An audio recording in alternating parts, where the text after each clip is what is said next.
Stop performing goodness for approval, because every time you abandon your truth to fit in, you quietly abandon your power.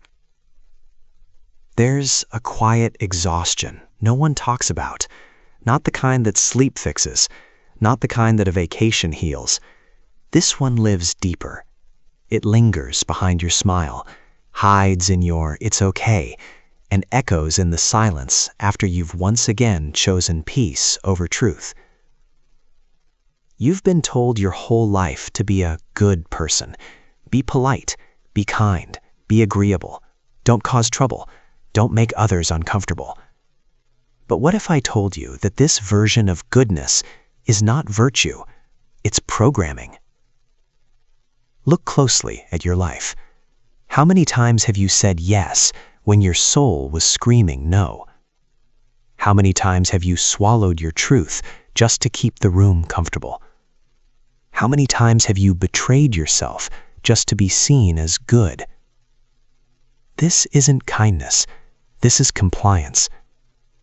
And compliance, when repeated long enough, becomes a cage, a spiritual cage, one where your authentic self slowly suffocates under layers of performance.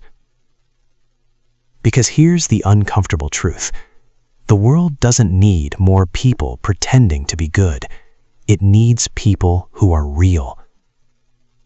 And right now, you're standing in a crossroads.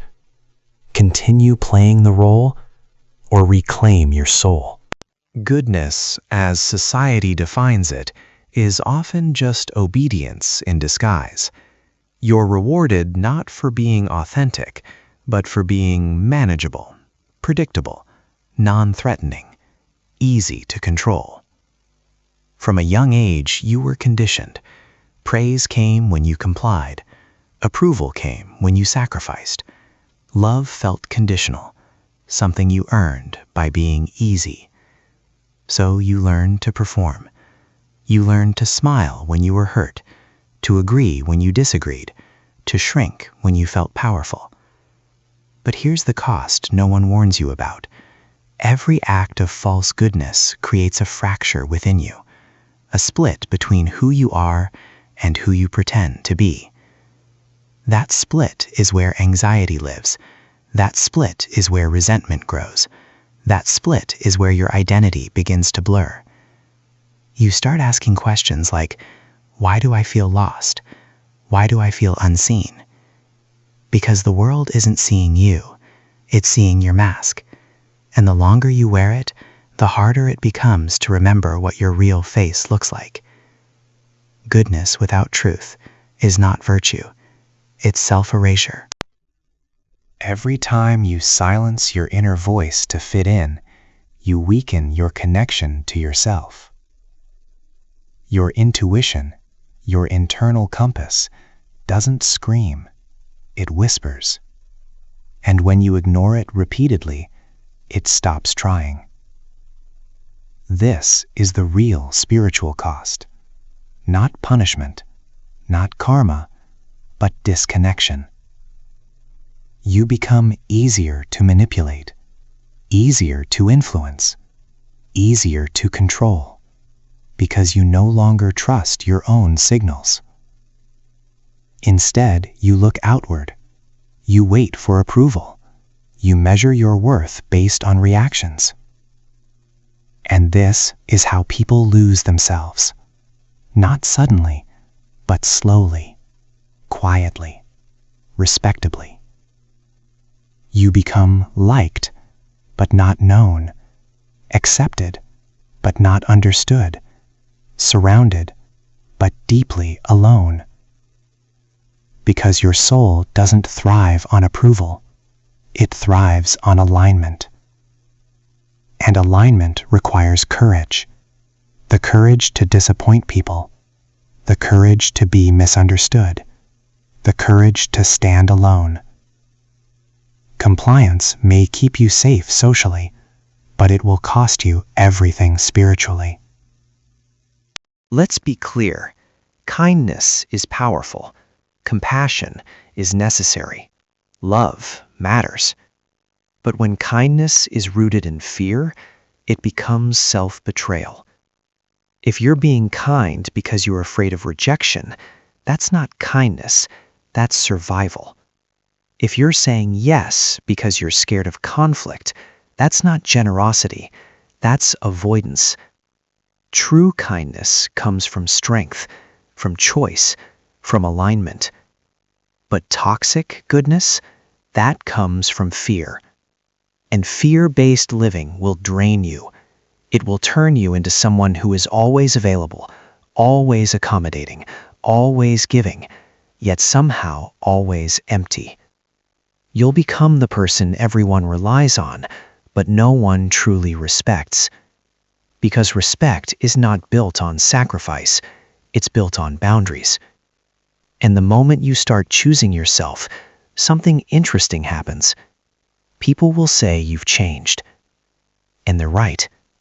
You stopped abandoning yourself for their comfort. You stopped shrinking to fit their expectations. You stopped being convenient. The script is simple.